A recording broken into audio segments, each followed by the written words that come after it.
नमस्कार दोस्तों, एक बार फिर आकाश मैजिक साइंस में आपका हार्दिक स्वागत है। बंधुओं, जैसा कि हम लोग जानते हैं कि हम लोग समतल दर्पण, प्रकाश से संबंधित बहुत सारे टॉपिक, परावर्तन से संबंधित टॉपिक, सब कोई टॉपिक लगभग 4 वीडियो में हम लोग कंप्लीट कर चुके हैं। आज हमको पढ़ना है गोलीय दर्पण।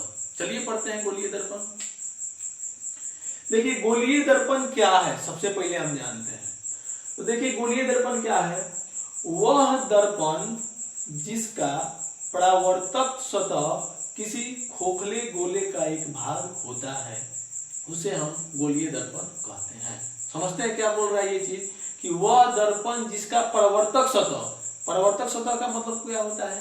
परावर्तक सतह का मतलब होता है कि प्रकाश को लौटाने वाला सतह, मतलब जिस सतह पर प्रकाश पड़े और पड़ के लौट आए तो वह लौटाने वाला सतह क्या होता है, आपका परावर्तक सतह होता है।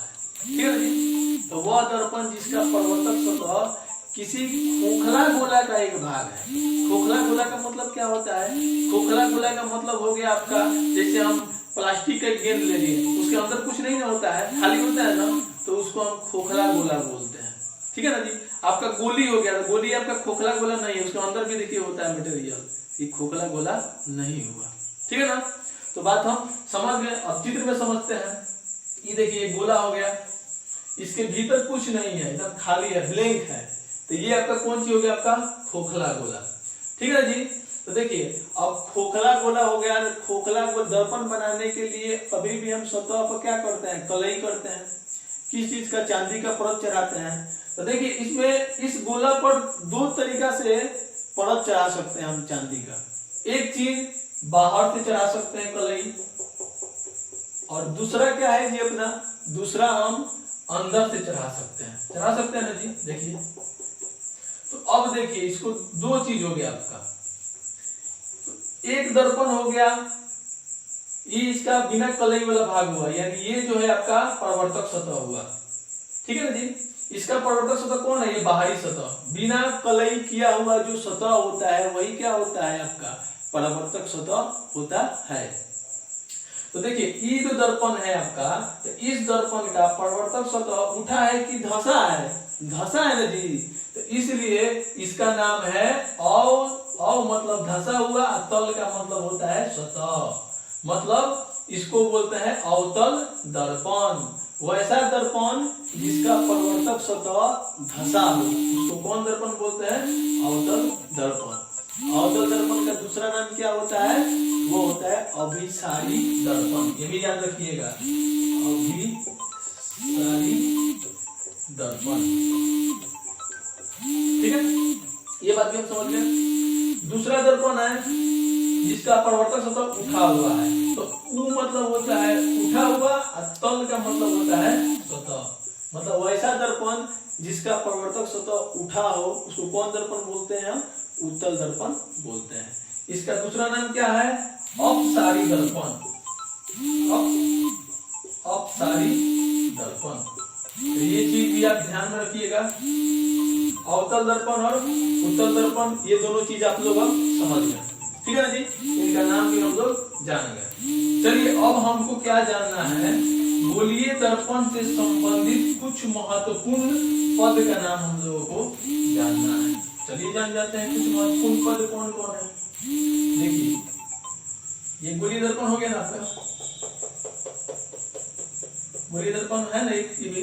तो देखिए ये गोला, पूरा गोला का एक भाग था ना जी। तो गोला था तो इसका बीच में कोई ना कोई केंद्र होगा ना, कोई ना कोई केंद्र होगा ना। तो देखिए गोलीय दर्पण जिस गोला का भाग होता है उसके केंद्र को हम वक्रता केंद्र बोलते हैं। ये है वक्रता केंद्र, इसको सी से सूचित करते हैं। किससे सूचित करते हैं, सी से। ये हो गया आपका वक्रता केंद्र। दूसरा चीज देखिए आप, ये दर्पण हो गया ना। तो इस दर्पण का जो मध्य बिंदु कहीं ना कहीं होगा ना जी। तो दर्पण का जो मध्य बिंदु होता है इसको हम बोलते हैं ध्रुव। इसको क्या बोलते हैं, ध्रुव। तो इसको हम P से सूचित करते हैं। ठीक है ना। अब देखिए वक्रता केंद्र और ध्रुव को मिलाने वाली जो सीधी रेखा है इसको क्या बोलते हैं हम लोग, इसको बोलते हैं हम लोग मुख अक्ष। ठीक है। अब आप हमसे पूछेगा कि भैया ये बताइए कि यहाँ से यहाँ मिला दिए तो ये मुख अक्ष है कि नहीं? नहीं, ये मुख अक्ष नहीं है, इसको हम बोलेंगे वक्रता त्रिज्या। ठीक है जी। मुख अक्ष इसका विशेष नाम है, केवल वक्रता केंद्र और ध्रुव के बीच की जो सरल रेखीय दूरी है उसको क्या बोलते हैं हम? मुख अक्ष। बाकी कहीं से यदि दूरी ले लिए तो उसका नाम होगा हमारा वक्रता त्रिज्या। इसको भी हम वक्रता त्रिज्या बोल सकते हैं, परंतु इसका एक विशेष नाम मुख अक्ष दे दिया गया है, तो इसका नाम हम लोग मुख अक्ष ही बोलेंगे, कोई दिक्कत नहीं। चलिए आगे देखते हैं। ध्रुव के बारे में जान गए, वक्रता केंद्र के बारे में जान गए, मुख अक्ष के बारे में जान गए और वक्रता त्रिज्या के बारे में जान गए। वक्रता त्रिज्या को हम लोग आर से सूचित करते हैं, ये याद रखिएगा, सबका संकेत याद रखिएगा, बाद में आगे न्यूमेरिकल में काम आएगा। चलिए अब चीज जानते हैं हम लोग दर्पण के फोकस और फोकस दूरी, इसके बारे में हम लोग चलिए जानते हैं क्या होता है। तो देखिए कभी भी मुख अक्ष ये हो गया ना जी, तो मुख अक्ष के समांतर कोई किरण आती है, आ गई मान लीजिए किरण, तो ये दर्पण से टकराएगी। दर्पण से टकराने के बाद मुख अक्ष के जिस बिंदु पर आकर काट देती है वही आपका कौन सी होता है? मुख्य फोकस होता है या फोकस होता है। ठीक है जी, ठीक है। उत्तल दर्पण होता है तो वहां पर काटती हुई प्रतीत होती, ठीक है ना। तो आप मुख्य फोकस का परिभाषा जान गए, जो भी आपको लिखना है परिभाषा, वीडियो को रोक लीजिए, परिभाषा आप लिख लीजिए, लिखेंगे तो जरा टाइम लगेगा। तो मुख्य फोकस का परिभाषा क्या हुआ कि मुख अक्ष के समांतर कोई किरण आती है और दर्पण से टकराने के बाद मुख अक्ष के जिस बिंदु पर काटती है या काटती हुई प्रतीत होती है तो वह आपका कौन सी होता है? मुख्य फोकस होता है। ठीक है ना जी। अब देखिए ये फोकस हो गया, ये हो गया ध्रुव। फोकस और ध्रुव के बीच का जो दूरी होता है ना, इसको हम बोलते हैं फोकस दूरी। ठीक है ना जी। देखिए एक बात याद रखिएगा, फोकस को हम लोग बड़ा एक्स से सूचित करते हैं और फोकस दूरी को हम लोग छोटा एक्स से सूचित करते हैं, कोई दिक्कत? चलिए फोकस और फोकस दूरी भी आप लोग समझ गए।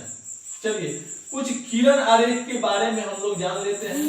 ये लगभग बेसिक वीडियो है। देखिए ये हो गया आपका फोकस, यहाँ पर लगभग फोकस हो जाएगा। ये हो गया आपका वक्रता केंद्र। देखिए जब कोई किरण मुख अक्ष के समांतर आती है, मुख अक्ष के समांतर आती है तो कहां से गुजरती है जी? वह फोकस से गुजरती है। चलिए एक चीज आप समझ गए, एक किरण आरेख समझ गए आप।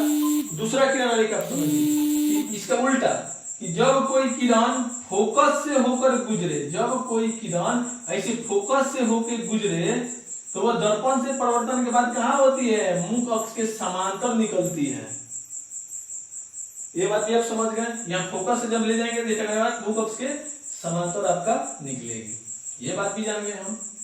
चलिए दूसरा बात हम लोग जानते हैं। एक किरण आरेख समझ गए, दूसरा किरण आरेख आप समझिए। यदि कोई किरण डायरेक्ट आपका ध्रुव पर पड़े, जैसे ऐसे पड़ गए डायरेक्ट ध्रुव पर, ठीक है जी, तो वो कैसे गमन करेगी? वो डायरेक्ट ऐसे गमन करेगी। यहाँ पर आपतन कोण परावर्तन कोण को बराबर करते हुए यहाँ से क्या हो जाएगी? ऐसे गमन कर देगी। ठीक है ना। ये भी किरण आरेख आप समझ गए। चलिए अगला किरण आरेख देखिए। यदि कोई किरण डायरेक्ट ये वक्रता केंद्र पर पड़े ऐसे, तो जब वक्रता केंद्र पर जब ऐसे पड़ेगा ना डायरेक्ट, तो वह पुनः उसी पथ पर लौट आएगा। वक्रता केंद्र की ओर ही पुनः वह लौट आएगा। ये तीन जो किरण आरेख था ये आप समझ गए ना। चलिए ये कंसेप्ट भी आपका क्या हो गया? क्लियर हो गया। अब चलिए आप एक बात और समझिए। ये जो है आपका ये ध्रुव है, ठीक है। ये हो गया आपका फोकस, ठीक है। ये आपका कौन सी हो गया? ध्रुव हो गया, ठीक है ना। अब देखिए, और इनके बीच के दूरी को क्या हम बोलते थे? फोकस दूरी, जिसको हम लोग छोटा एक्स से सूचित करते थे, है ना जी। और देखिए यहाँ का जो है इसको क्या बोलते हैं? वक्रता त्रिज्या आर। तो एक बात आप याद रखिएगा, वक्रता त्रिज्या और फोकस दूरी में क्या संबंध होता है? तो वक्रता त्रिज्या और फोकस दूरी में यही संबंध होता है कि जो आपकी वक्रता त्रिज्या जो होती है ना, वह फोकस दूरी के दोगुना होती है। यानी एफ बराबर क्या होता है, r/2 होता है। एफ बराबर r/2, यानी फोकस दूरी हमको निकालना जब रहेगा कभी भी, तो हम क्या करेंगे, वक्रता त्रिज्या में 2 से भाग दे देंगे तो हमारा फोकस दूरी निकल जाएगा। एक क्वेश्चन आपको पूछते हैं, बताइए, यदि किसी दर्पण की वक्रता त्रिज्या 10 सेंटीमीटर है तो उसका फोकस दूरी बताएं। फोकस दूरी क्या होता है जी, 10 सेंटीमीटर है ना जी, वक्रता त्रिज्या r कितना दे दिया है, 10 सेंटीमीटर, तो इसका फोकस दूरी कितना होगा, तो f बराबर क्या होता है, r/2, तो f बराबर कौन सी हो जाएगा, r का मान 10 सेंटीमीटर, 10/2 यानी 5 सेंटीमीटर। तो इतना में आपको कोई दिक्कत नहीं ना हुआ। चलिए फिर अगला वीडियो में हम नेक्स्ट चीज देखते हैं।